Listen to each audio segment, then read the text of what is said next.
യുഎസിൽ ജോലി ചെയ്യുന്ന അല്ലെങ്കിൽ ഇവിടെ സ്ഥിരതാമസമാക്കാൻ ആഗ്രഹിക്കുന്ന ലക്ഷക്കണക്കിന് പ്രവാസി ഇന്ത്യക്കാർ, പ്രത്യേകിച്ച് H1B വിസക്കാരായ പ്രൊഫഷണലുകൾ, ഗ്രീൻ കാർഡ് അപേക്ഷകർ എന്നിവർ അടിയന്തരമായി അറിഞ്ഞിരിക്കേണ്ട വളരെ നിർണായകമായ ഒരു വാർത്തയുമായാണ് ഞാനിപ്പോൾ നിങ്ങൾക്ക് മുന്നിലെത്തിയിരിക്കുന്നത്. US ഡിപ്പാർട്ട്മെന്റ് ഓഫ് ഹോംലാൻഡ് സെക്യൂരിറ്റിയും US സിറ്റിസൺഷിപ്പ് ആൻഡ് ഇമിഗ്രേഷൻ സർവീസസും ചേർന്ന് ഇമിഗ്രേഷൻ അപേക്ഷകളിലെ ഒപ്പുകളുമായി ബന്ധപ്പെട്ട് ഏറ്റവും പുതിയ ഒരു ഇടക്കാല നിയമം പുറപ്പെടുവിച്ചിരിക്കുകയാണ്.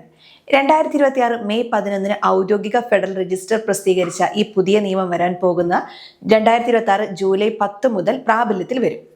വളരെ ചെറിയൊരു മാറ്റമായി ഇതിനെ ഒറ്റനോട്ടത്തിൽ തോന്നാമെങ്കിലും ഇതിന്റെ ആഘാതം വളരെ വലുതാണ്. നിങ്ങൾ ഇമിഗ്രേഷൻ ഫോമുകളിൽ ഇടുന്ന ഒരു ചെറിയ തെറ്റായ ഒപ്പ് കാരണം നിങ്ങളുടെ ലക്ഷക്കണക്കിന് രൂപയുടെ ഫീസും വർഷങ്ങളായുള്ള കാത്തിരിപ്പും ഒറ്റയടിക്ക് ഇല്ലാതായേക്കാം. ഡോക്യുസൈൻ പോലുള്ള ഡിജിറ്റൽ ഒപ്പുകൾ ഉപയോഗിക്കുന്ന കമ്പനികൾക്കും അപേക്ഷകൾക്കും ഇനി മുതൽ വലിയ കെണികളാണ് ഒളിപ്പിച്ചിരിക്കുന്നത്.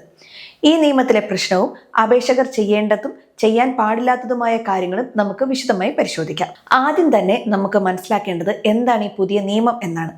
മുൻപ് നമ്മളൊരു അപേക്ഷ അല്ലെങ്കിൽ ഒരു പെറ്റീഷൻ USCISലേക്ക് അയക്കുമ്പോൾ അവർ അത് സ്വീകരിച്ച് ഒരു റെസിപ്റ്റ് നോട്ടീസ് തന്നു കഴിഞ്ഞാൽ നമ്മൾ വിചാരിക്കും, ശരി, എൻ്റെ അപേക്ഷ അവർ സ്വീകരിച്ചു കഴിഞ്ഞുവെന്ന്, ഇനി സാങ്കേതിക തടസ്സം ഒന്നുമില്ല എന്ന് നമ്മൾ വിചാരിക്കും. എന്നാൽ ഇനി മുതൽ ആ ധാരണ മാറ്റേണ്ടി വരും. പുതിയ ചട്ടപ്രകാരം ഒരു അപേക്ഷ സ്വീകരിച്ച് പ്രോസസ്സിംഗ് ആരംഭിച്ചതിന് ശേഷം പോലും അതിലെ ഒപ്പ് അസാധുവാണെന്ന് കണ്ടെത്തിയാൽ ആ അപേക്ഷ പൂർണ്ണമായി നിരസിക്കാൻ വിപുലമായ അധികാരം USCIS ഓഫീസർമാർക്ക് ഈ പുതിയ റൂൾ വഴി ലഭിക്കുകയാണ്. ഇവിടെയാണ് ഇതിന്റെ പിന്നിലെ കാരണം നമ്മൾ അന്വേഷിക്കേണ്ടത്. US ഹോംലാൻഡ് സെക്യൂരിറ്റി ഡിപ്പാർട്ട്മെന്റ് വ്യക്തമാക്കുന്നതനുസരിച്ച് കഴിഞ്ഞ കുറച്ചു കാലമായി ഇമിഗ്രേഷൻ ഫോമുകളിൽ വ്യാജമായ ഒപ്പുകളും ദുരുപയോഗം ചെയ്യപ്പെട്ട ഡിജിറ്റൽ ഒപ്പുകളും വർദ്ധിച്ചു വരുന്നതായി കണ്ടെത്തിയിട്ടുണ്ട്. വിസ തട്ടിപ്പുകളും തെറ്റായ വിവരങ്ങൾ നൽകുന്നതും തടയാനും ഇമിഗ്രേഷൻ പ്രക്രിയയുടെ സുതാര്യതയും വിശ്വാസ്യതയും ഉറപ്പുവരുത്താനുമാണ് US ഭരണകൂടം ഈ കർശനമായ നടപടിയിലേക്ക് കടന്നിരിക്കുന്നത്. മുൻപ് പല ഓഫീസർമാരും പല രീതിയിലായിരുന്നു ഒപ്പുകളെ വിലയിരുത്തിയിരുന്നത്. എന്നാൽ ഇനി മുതൽ ഇതിനൊരു കൃത്യമായ മാനദണ്ഡം ഉണ്ടാക്കുകയാണ് ലക്ഷ്യം. ഈ പുതിയ മാറ്റത്തിൽ അപേക്ഷകർ ഏറ്റവും കൂടുതൽ ഭയപ്പെടേണ്ട രണ്ട് വാക്കുകളാണ് റിജക്റ്റഡ്, ഡിനൈ എന്നിവ. ഈ രണ്ട് വാക്കുകൾ തമ്മിലുള്ള വ്യത്യാസം കൃത്യമായി മനസ്സിലാക്കണം. US ഇമിഗ്രേഷൻ നിയമ വിദഗ്ധർ ഇതിനെക്കുറിച്ച് നൽകുന്ന മുന്നറിയിപ്പും വളരെ ഗൗരവമേറിയതാണ്. ആദ്യത്തെ സാഹചര്യം റിജക്ഷൻ. നിങ്ങളുടെ അപേക്ഷ ഇമിഗ്രേഷൻ ഓഫീസിലെത്തുമ്പോൾ തുടക്കത്തിലെ പരിശോധനയിൽ തന്നെ ഒപ്പിൽ പിഴവ് കണ്ടെത്തുകയാണെങ്കിൽ അവർ അത് റിജക്റ്റ് ചെയ്യും. ഈ സാഹചര്യത്തിൽ നിങ്ങളുടെ അപേക്ഷ ഫയൽ ചെയ്യാതെ അവർ തിരിച്ചയക്കും. ഒപ്പം നിങ്ങൾ അടച്ച ഇമിഗ്രേഷൻ ഫീസ് നിങ്ങൾക്ക് തിരികെ ലഭിക്കുകയും ചെയ്യും. ഇത് താരതമ്യേന വലിയ നഷ്ടമുണ്ടാക്കില്ല, കാരണം നിങ്ങൾക്ക് ഒപ്പ് ശരിയാക്കി വീണ്ടും അപേക്ഷിക്കാം. എന്നാൽ രണ്ടാമത്തെ സാഹചര്യം വളരെ അപകടകരമാണ്, അതായത് ഡിനയൽ. പുതിയ നിയമം അനുസരിച്ച് അപേക്ഷ ആദ്യം സ്വീകരിച്ച് പ്രോസസ്സിംഗ് തുടങ്ങി മാസങ്ങൾക്ക് ശേഷം പരിശോധന നടക്കുമ്പോഴാണ് ഒപ്പ് അസാധുവാണെന്ന് കണ്ടെത്തുന്നതെങ്കിൽ USCISന് അത് ഡിനൈ അല്ലെങ്കിൽ പൂർണ്ണമായും തള്ളിക്കളയാം. ഇങ്ങനെ സംഭവിച്ചാൽ 3 വൻ പ്രത്യാഘാതങ്ങളാണ് നിങ്ങൾ നേരിടേണ്ടി വരിക. ഒന്നാമത്തെ കാര്യം, ഫീസ് തിരികെ കിട്ടില്ല. നിങ്ങൾ അടച്ച ആയിരക്കണക്കിന് ഡോളർ ഫയലിംഗ് ഫീസ് USCIS കണ്ടുകെട്ടും. ₹1 പോലും തിരികെ ലഭിക്കില്ല. കേസ് പൂർണ്ണമായി തീർപ്പാക്കിയതായി കണക്കാക്കും. പിന്നീട് ആ അപേക്ഷയിൽ തിരുത്തലുകൾ വരുത്താനും ഇവർ അനുവദിക്കില്ല.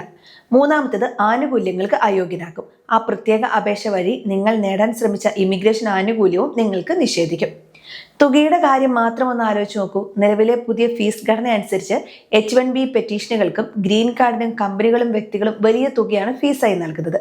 ഒപ്പിന്റെ ഒരു ചെറിയ പിശക് കാരണം ഈ പണം മുഴുവൻ വെള്ളത്തിലാകും. അങ്ങനെയെങ്കിൽ ഒരു അപേക്ഷ സമർപ്പിക്കുമ്പോൾ നമ്മൾ എന്തൊക്കെ കാര്യങ്ങൾ ശ്രദ്ധിക്കണം? എന്താണ് USCIS അംഗീകരിക്കുന്ന ഒപ്പ്? നിയമപരമായി ചെയ്യേണ്ട കാര്യങ്ങൾ എന്തൊക്കെയാണെന്ന് നമുക്ക് നോക്കാം. ഒന്നാമതായി, ബൈറ്റിംഗ് സിഗ്നേച്ചർ. ഇമിഗ്രേഷൻ ലോകത്തെ ഗോൾഡ് സ്റ്റാൻഡേർഡ് എന്ന് പറയുന്നത് പേന കൊണ്ട് പേപ്പറിലിടുന്ന ഒപ്പാണ്. ഒരു പേപ്പറിൽ സ്വന്തം കൈപ്പടയിൽ പേന ഉപയോഗിച്ച് ഒപ്പിടുക. ഇതാണ് ഏറ്റവും സുരക്ഷിതം. രണ്ടാമതായി, സ്കാൻ ചെയ്ത കോപ്പികൾ. നിങ്ങൾ ഒപ്പിട്ട ഒറിജിനൽ പേപ്പറിന്റെ ഉയർന്ന ക്വാളിറ്റിയുള്ള സ്കാൻ ചെയ്ത പകർപ്പുകൾ സമർപ്പിക്കാം. ഇത് പൂർണ്ണമായും നിയമപരമാണ്. മൂന്നാമതായി, ഫാക്സ് അല്ലെങ്കിൽ ഫോട്ടോസ്റ്റാറ്റ് കോപ്പികൾ.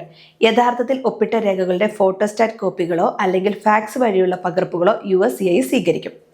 നാലാമതായി, ഔദ്യോഗിക ഇലക്ട്രോണിക് ഫയലിംഗ്. ചില പ്രത്യേക ഫോമുകൾ ഓൺലൈനായി തന്നെ ഫയൽ ചെയ്യാൻ USCIS അനുവദിക്കുന്നുണ്ട്. ഇത്തരം സാഹചര്യങ്ങളിൽ ആ പോർട്ടൽ നിർദ്ദേശിച്ചിട്ടുള്ള ഇലക്ട്രോണിക് ഒപ്പ് രീതികൾ മാത്രമേ ഉപയോഗിക്കാവൂ. ചുരുക്കത്തിൽ പറഞ്ഞാൽ, ഡിജിറ്റൽ യുഗത്തിലാണെങ്കിലും നിങ്ങളുടെ കൈകൊണ്ട് പേപ്പറിൽ ഒപ്പിട്ട് അത് സ്കാൻ ചെയ്ത് അയക്കുന്നതാണ് ഏറ്റവും സുരക്ഷിതമായ മാർഗം. ഇനി നമ്മൾ ഏറ്റവും കൂടുതൽ ജാഗ്രത പുലർത്തേണ്ട ഭാഗത്തേക്ക് വരാം. എന്തൊക്കെ കാര്യങ്ങൾ നമ്മൾ ഒരിക്കലും ചെയ്യാൻ പാടില്ല? പുതിയ നിയമപ്രകാരം അസാധുവാകുന്ന ഒപ്പുകൾ ഏതെല്ലാമാണ്? ഒരു ഡോക്യുമെന്റിൽ നിന്നും ഒപ്പിന്റെ ചിത്രം ക്രോപ്പ് ചെയ്തെടുത്ത് അത് മറ്റൊരു ഫോമിലേക്ക് കോപ്പി ചെയ്ത് വെക്കുന്ന പരിപാടി ഇനി നടക്കില്ല. ഇത് പിടിക്കപ്പെട്ടാൽ അപേക്ഷ ഉടനടി തള്ളും. പ്രമുഖ ഇമിഗ്രേഷൻ വക്കീൽമാരും കമ്പനികളും നൽകുന്ന ഏറ്റവും പുതിയ മുന്നറിയിപ്പാണിത്. നമ്മൾ സാധാരണ ഓഫീസുകളിൽ ഉപയോഗിക്കുന്ന ഡോക്യുസൈൻ, അഡോബി സൈൻ തുടങ്ങിയ സോഫ്റ്റ്വെയറുകൾ വഴി ജനറേറ്റ് ചെയ്യുന്ന ഡിജിറ്റൽ ഒപ്പുകൾ പല ഫോമുകളിലും ഇനി മുതൽ സാധുവാകില്ല. USCIS പ്രത്യേകം അനുമതി നൽകാത്ത ഒരു ഫോമിലും ഇത്തരം സോഫ്റ്റ്വെയറുകൾ ഉപയോഗിക്കരുത്. കമ്പ്യൂട്ടറിൽ നമ്മുടെ പേര് ടൈപ്പ് ചെയ്ത് അത് ഏതെങ്കിലും ഒരു ഫോണ്ടിലേക്ക് മാറ്റി ഒപ്പാക്കി മാറ്റുന്ന രീതി പൂർണ്ണമായും നിരോധിച്ചിരിക്കുന്നു. അതുപോലെ അപേക്ഷകൻ തന്നെ ഒപ്പിടണം.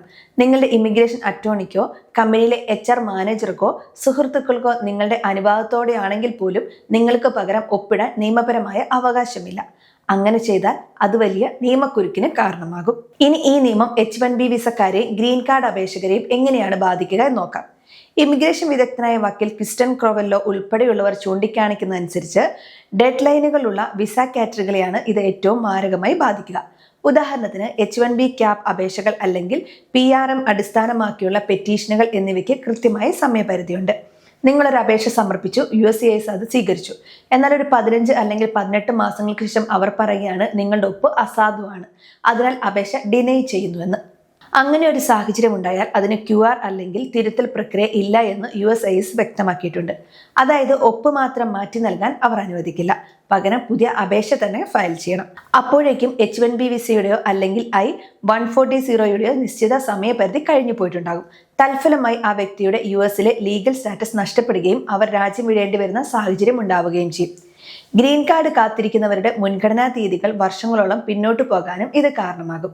ഈ വലിയ അപകടത്തിൽ നിന്ന് രക്ഷപ്പെടാൻ കമ്പനികളും എംപ്ലോയർമാരും ഉദ്യോഗസ്ഥരും അടിയന്തരമായി ചെയ്യേണ്ട 5 കാര്യങ്ങൾ ഇമിഗ്രേഷൻ ഉദ്യോഗസ്ഥർ വിശദീകരിക്കുന്നുണ്ട്. അത് എന്തൊക്കെയാണെന്ന് നമുക്ക് നോക്കാം. അപേക്ഷകൾ അയക്കുന്നതിന് മുൻപ് എല്ലാ സിഗ്നേച്ചർ ഫീൽഡുകളും പൂരിപ്പിച്ചിട്ടുണ്ടെന്നും അത് കൃത്യമാണെന്നും ഉറപ്പുവരുത്തുക. ജീവനക്കാരുടെ ഒറിജിനൽ കൈപ്പടയിലുള്ള ഒപ്പിട്ട പേപ്പറുകൾ കമ്പനി തങ്ങളുടെ റെക്കോർഡുകളിൽ എപ്പോഴും സൂക്ഷിച്ചു വെക്കുക. USCIS കൃത്യമായി നിർദ്ദേശിച്ചിട്ടില്ലാത്ത ഫോമുകളിൽ ഡോക്യുസൈൻ പോലുള്ള ഡിജിറ്റൽ സിഗ്നേച്ചർ സോഫ്റ്റ്വെയറുകൾ ഉപയോഗിക്കുന്നത് പൂർണ്ണമായും നിർത്തുക. ഓരോ തരം ഇമിഗ്രേഷൻ ഫോമുകൾക്കും ഒപ്പിടേണ്ട രീതിയെക്കുറിച്ച് വ്യത്യസ്ത നിർദ്ദേശങ്ങളുണ്ടാകാം. ഓരോ തവണയും ഫോം ഇൻസ്ട്രക്ഷൻ ശ്രദ്ധാപൂർവ്വം വായിക്കുക. കമ്പനിയിലെ HR ടീമിനും ഗ്ലോബൽ മൊബിലിറ്റി ടീമിനും ഈ പുതിയ സിഗ്നേച്ചർ ചട്ടങ്ങളെക്കുറിച്ച് കൃത്യമായി ട്രെയിനിങ് നൽകണം. സാങ്കേതികവിദ്യ എത്ര വളർന്നാലും അമേരിക്കൻ ഇമിഗ്രേഷൻ വകുപ്പ് ഇപ്പോഴും ആ പഴയ പേനയും ഒപ്പും എന്ന പരമ്പരാഗത ശൈലിക്ക് തന്നെയാണ് മുൻഗണന നൽകുന്നത് എന്ന് ഈ പുതിയ ചട്ടം വ്യക്തമാക്കുകയാണ്. 2026 ജൂലൈ 10 മുൻപ് തന്നെ നിങ്ങളുടെ കമ്പനികളുമായി ഇമിഗ്രേഷൻ വക്കീലുമാരുമായി ബന്ധപ്പെട്ട് നിങ്ങൾ സമർപ്പിക്കാൻ പോകുന്ന അപേക്ഷകളിലെ ഒപ്പുകൾ സുരക്ഷിതമാണെന്ന് ഉറപ്പുവരുത്തണം. ഒരു ചെറിയ അശ്രദ്ധ നിങ്ങളുടെ വലിയ അമേരിക്കൻ സ്വപ്നങ്ങൾക്ക് തടസ്സമാകാതിരിക്കട്ടെ.